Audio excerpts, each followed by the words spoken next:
Kemudian ini zakat mal. Kita berhenti di sini kemarin tentang pembahasan emas dan zakat tabungan. Ya.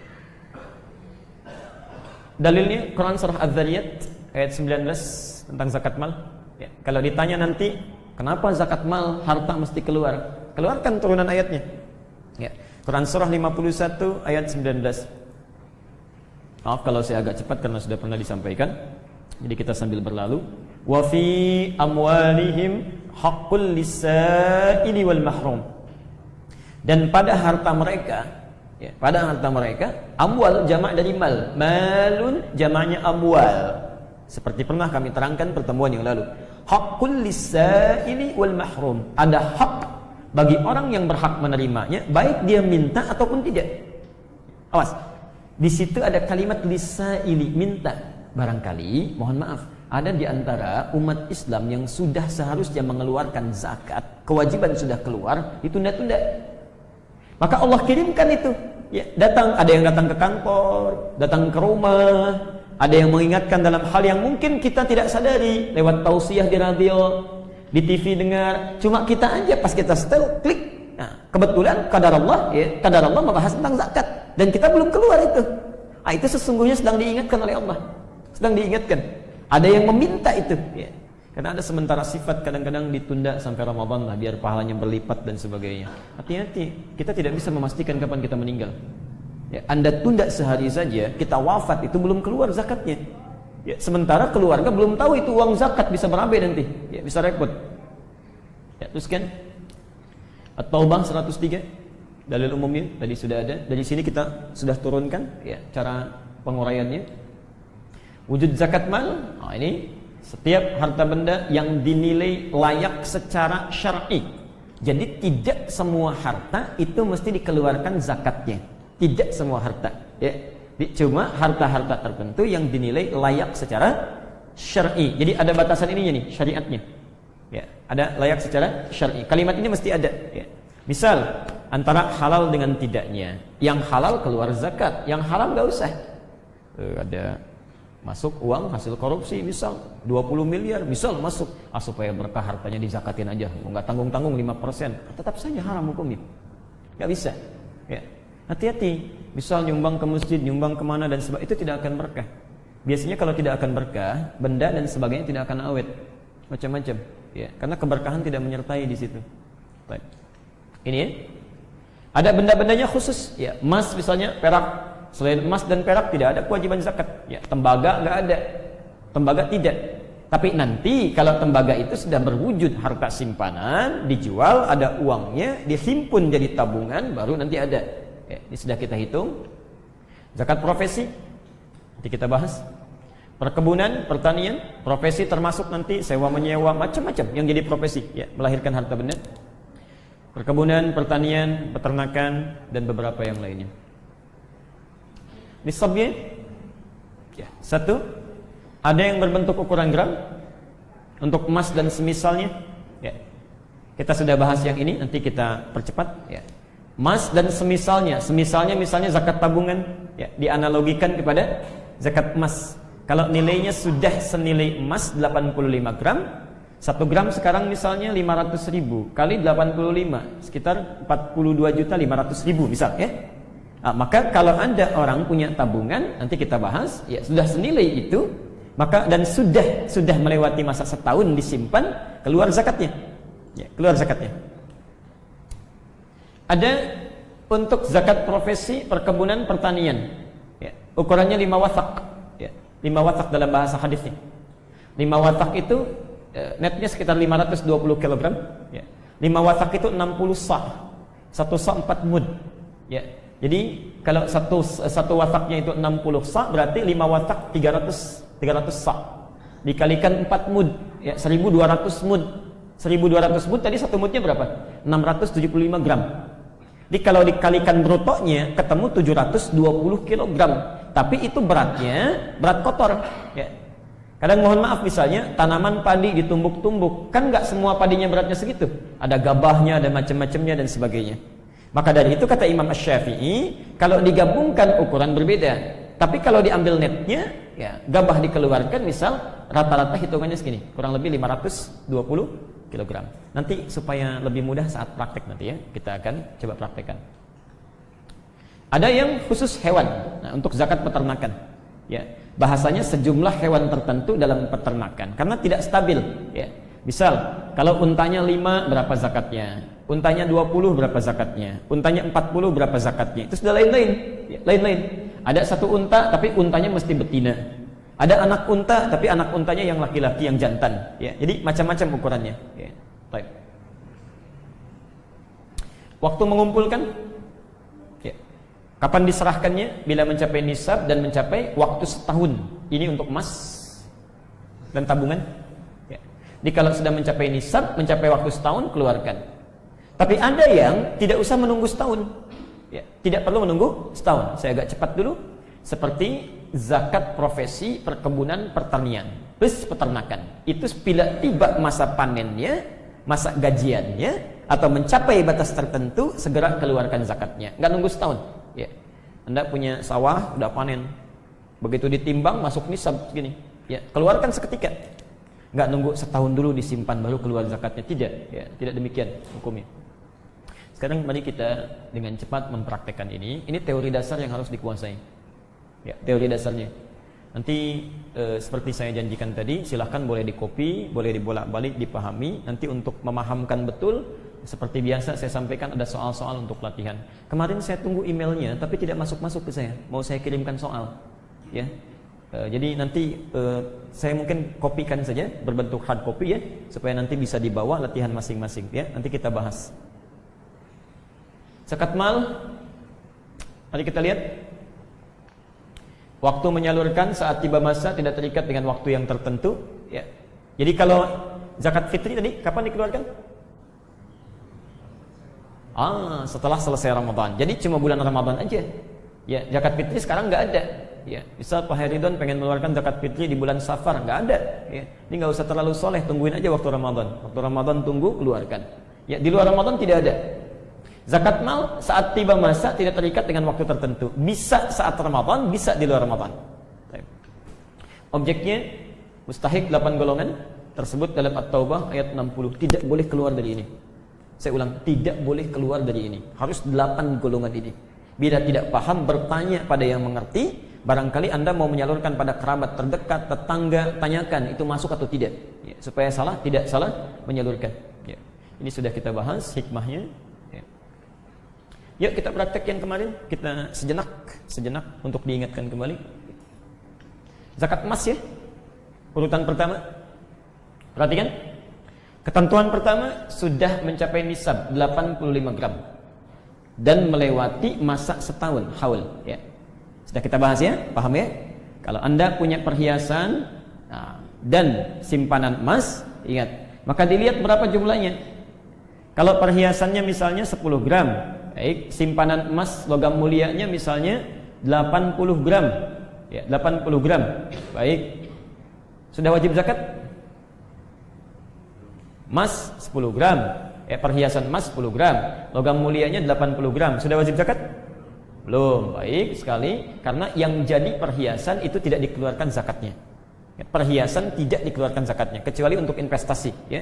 Kalau ibu pakai dan diniatkan untuk investasi, bukan cuma perhiasan, maka itu berlaku hitungan, ya.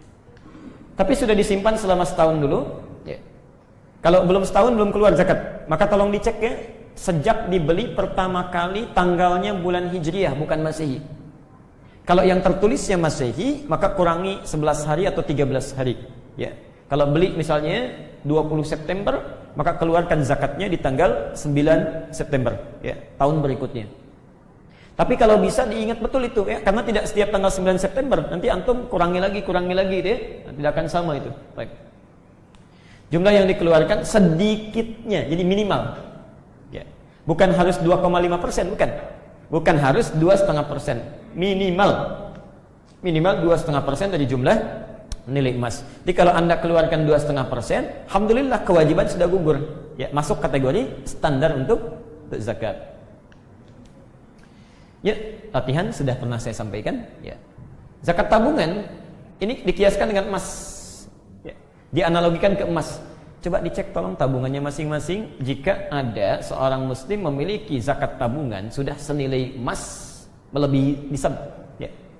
Cek harga emas berapa sekarang. Misal 550.000 misalkan, kali 85, jumlahkan saldo Anda di tabungan ada sekian, bahkan lebih mungkin, ya. Coba cek kalau sudah berlangsung masa setahun dari jumlah nisab itu, maka sudah harus keluar 2,5%, ya. Dan ini sudah kita latihan di pertemuan yang lalu, ya. Kalau ingin banyak latihannya nanti saya langsung kopikan, langsung saya sebarkan, silahkan nanti masing-masing menulis sampai paham. Jadi tidak perlu diingatkan lagi, sudah ada remindernya masing-masing. Ya, bulan sekian keluar sekian sekian, tinggal disalurkan saja. Ya, insya Allah kalau kita sudah paham dengan baik, mengerti dengan cepat, maka akan lebih mudah mengeluarkannya. Tolong dicatat ini. Jadi ijma' para ulama di sini, zakat emas dan tabungan sifatnya berulang. Ya, dalam tanda petik maksud berulang itu sepanjang masih memenuhi nisab dan berlangsung dalam setahun. Ya. Jadi kalau dalam setahun masih jumlahnya melewati bahkan nisab, maka tetap berlaku kadar zakatnya. Tetap berlaku kadar zakatnya. Bukan sekali zakat keluar habis, tidak begitu. Ya, tidak begitu. Ya. Dalilnya dari mana? Hal ini didasarkan pada dalil qiyas yang dianalogikan pada ayat dan hadis kewajiban zakat tersebut. Gini kaidahnya, ya. Tolong dipahami betul. Kalau ada perintah sifatnya umum, misal wa aqimut shalah wa atuz zakat, tunaikan salat, keluarkan zakat. Kemudian ada perintah di hadis menerangkan, ya, ukurannya sekian, ya, masanya setahun. Tapi tidak dijelaskan apakah itu berulang setelah setahun keluar lagi zakat atau sekali saja. Misal tidak ada keterangannya. Maka kalau kalimatnya seperti ini dalam kaidah usul fikih, ya, dasar-dasar hukum, itu artinya diikutkan pada kaidah umumnya. Hukum berlaku umum. Artinya setiap setahun jumlah memenuhi kadar nisab itu zakat mesti keluar. Ya.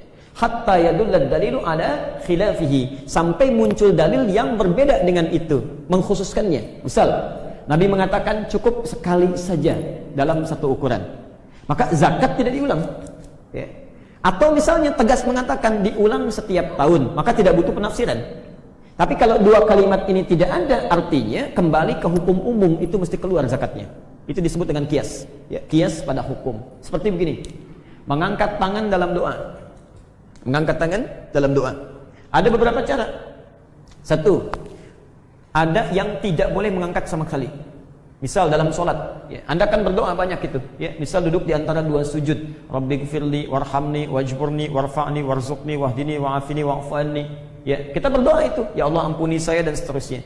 Tapi nggak ada tuntunan dari Nabi, doanya sambil ngangkat, Rabbighfirli warhamni wajburni, ya. Kecuali yang Syiah itu sambil tepuk-tepuk begini. Ya. Baik. Nah, itu ada praktek seperti itu. Itu tidak dibenarkan. Ada yang mengangkat, ngangkatnya pun diatur. Misal ada yang cuma satu telunjuk saja begini, ya. Jangan khawatir, aturannya memang begini. Nabi kasih contoh, itu untuk khatib Jumat. Ya, khatib Jumat cukup begini aja gitu, ya. Ya jangan khawatir, kayaknya nggak enak cuma satu. Bagaimana kayak supaya cepat dikabulkan begini aja, misalnya. Tidak, ya. Nabi aja yang paling cepat dikabulkan begini. Masa kita yang bukan Nabi mau begini, kan? Jadi itu gambarannya. Tapi beda antara khatib dengan makmum, itu lain. Yang kedua, ada mengangkat tangan kedua telapak. Ya. Misal ada yang dirapatkan begini dari nabinya, jadi mendekat bukan menjauh, ya. Jadi mendekat begini bukan menjauh begini, ya. Ukuran setinggi bahu seperti ini, ya. Kemudian yang paling menarik, ini pun diatur lagi. Misal ada yang diangkatnya tinggi saat istisqa, ya. Saat yang sifatnya sangat membutuhkan, darurat, memohon dalam pertempuran, itu diangkat tinggi begini, ya, macam-macam. Nah, hanya persoalannya, perhatikan kalimatnya, kapan doa-doa itu diangkat begini, itu tidak disebutkan. Ya. Tidak disebutkan. Nah, dalam kaidah disebutkan, kalau sekiranya kaidahnya berlaku umum, tidak menyebutkan kapan dia boleh dilakukan, sepanjang tidak ada larangan untuk itu, atau mengkhususkannya, maka dalam setiap saat dia bisa diangkat. Ya. Contoh Anda selepas sholat misalnya kan, sholat sunnah tadi pengen berdoa, silahkan. Atau di rumah tiba-tiba anak mau ujian, ibu menghamparkan sajadah berdoa, silahkan diangkat, sah. Seperti ibunya Al-Bukhari. Al-Bukhari itu kan buta pak matanya. Ditinggal bapaknya itu dalam usia 2 tahun, matanya buta, dan butanya buta permanen. Dan kata para dokter saat itu tidak mungkin disembuhkan. Itu Masya Allah anaknya menghafal Quran sampai hafal surat Qaf, itu berkat doa orang tuanya, diniatkan, disiapkan dari awal, itu dibuka kecerdasannya. Buta matanya tapi mata hatinya kuat sekali. Al-Bukhari itu kalau dibacakan satu misalnya lembar begini, itu satu kali bacaan langsung hafal, tidak mengulang. Satu kali bacaan langsung hafal, ya, tidak mengulang. Jadi datang ke halaqah, mohon maaf agak pelan-pelan, datang ke halaqah Quran, dibacakan oleh syekhnya Quran surah Qaf, surah ke-50 itu. Ya, begitu selesai membacakan, man yafad, siapa yang sudah menghafal ini? Al-Bukhari mengangkat, saya sudah hafal dalam jiwa saya. Hafidtu ala dhahri qalbi, saya sudah hafal di jiwa saya. Itu anak masih muda, kecil dibanding yang lain. Beliau masih kurang lebih 45 tahun, yang lain ada yang 14 tahun, 13 tahun, macam-macam. Anaknya buta, gak bisa lihat, mengatakan saya sudah hafal. Gurunya penasaran, ta'al ya bunai, sini katanya, maju ke depan. Begitu dicek hafalannya, nyaris sama, bukan sekedar hafalannya, tajwidnya, makhrajnya, persis seperti gurunya. Ya, dipeluk oleh gurunya, didoakan, disampaikan, minal an tadrusul hadis. Dari sekarang ananda mesti belajar hadis. Karena gurunya tahu Quran itu mudah. Sebab Allah sudah mudahkan. Diulang bahkan 4 kali di Quran. Ya, Al-Qamar, Quran surah 54 itu. Ayat 17, 22, 32, dan 40. Tapi kalau hadis gak ada jaminan. Maka dari itu ketika pulang ke rumahnya, saking senangnya disampaikan pada ibunya kisah tadi. Ibunya bangga. Ya. Kata Al-Bukhari, ummi ya amati uridul hadis. Ma, sekarang saya pengen belajar hadis. Kata ibunya, iktafi bil Quran. Cukupkan dulu dengan Quran. Ananda kan punya keterbatasan. Kata Al-Bukhari, la uridul hadis. Tidak, saya tetap ingin belajar hadis. Maka beliau meraba-raba jalan masuk ke kamarnya. Di kamarnya mengulang surat Qaf tadi. Ibunya dalam keadaan sedih masuk ke kamarnya, menghamparkan sajadah, mengangkat tangannya bermohon kepada Allah. Lihat kalimatnya, yal basir yalladzi ala kulli syai'in qadir a'id basirat tabni. Ya Allah yang maha menatap dengan tajam, yang tidak punya batasan, mohon dengan segala permohonan saya mohonkan. Mohon sambil menangis, sambil lelah itu beliau katakan, bukakan penutup yang menutup mata anak saya. Engkau tidak punya batas untuk itu. Ketika ibunya menyebut ya al-basir, Al-Bukhari sampai di ayat ke-22 surat Qaf. Ya, beliau bacakan, laqad kunta fi ghaflatin min hadza fakashafna anka ghita'aka wa basaruka al-yawma hadid. Ibunya menyebut ya al-basir, Al-Bukhari menyebut wa basaruka al-yawma hadid. Dulu pandanganmu tertutup, nggak bisa lihat. Sekarang kami akan bukakan sedalam-dalamnya. Mulai saat ini pandanganmu akan kembali menatap dengan tajam. Begitu dibacakan ayat itu, ibunya berdoa. Ibunya karena saking lelahnya berdoa tertidur. Masya Allah, Al-Bukhari terbuka pandangannya. Saking kagetnya loncat tuh. Dia kejar ibunya. Ummi laqad ra'ait. Bu, saya sudah bisa lihat sekarang. Kata ibunya, ya bunayya ra'aita biqalbik. Mungkin Anda lihat dengan hatimu. La bal bi'aini. Saya lihat dengan mata saya. Ya. Ibu pakai pakaian begini, samping kita ada benda ini, itu, Masya Allah. Keduanya berpelukan, dari sejak situlah belajar hadis. Sampai menulis Sahih Al-Bukhari dalam masa 16 tahun. Kisahnya bisa ditemukan di kitab Fathul Bari, ya, Syarah Sahih Al-Bukhari, karya Ibnu Hajar Al-Asqalani, jilid 1, halaman 634. Ya, bisa dilihat di situ, paragraf kedua, baris 1 sampai 9.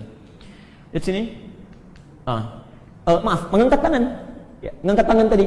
Jadi karena hukumnya berlaku umum, ya, karena itu Anda dalam setiap kesempatan yang tidak dilarang mengangkat tangan di situ, misal dalam salat, atau dikhususkan untuk satu jari saja, maka itu boleh digunakan. Itu kaidah umum. Kaidah umum. Karena itu, mohon maaf, termasuk ini. Sepanjang tidak ada kekhususannya, dimintakan berulang, atau satu cukup sekali, maka hukum umum yang digunakan. Ya, jelas sampai sini? Nah, ini ijma' ulama, sepakat ya. Saya pernah ingatkan, kalau mau belajar zakat, melihatnya tidak semua mesti pakai akal, pakai iman. Ya, kalau pakai akal, hitung-hitungannya lama nantinya. Baru kemarin keluar, masa sekarang keluar lagi. Allah wafatkan sekarang juga nggak dapat lagi tuh harta, mau dikemanain gitu. Ya, sebetulnya kan Allah sedang gandakan. Ingat teori kita dulu. Begitu kita keluarkan, Allah berikan 10 kali lipat, gitu kan? Ya, kalau kita bayarkan dengan iman, keluarkan dengan iman, sebetulnya bukan mengurangi, Allah tambahkan. Ya, hartanya punya Allah kok, mau diambil sekarang aja cukup. Ya.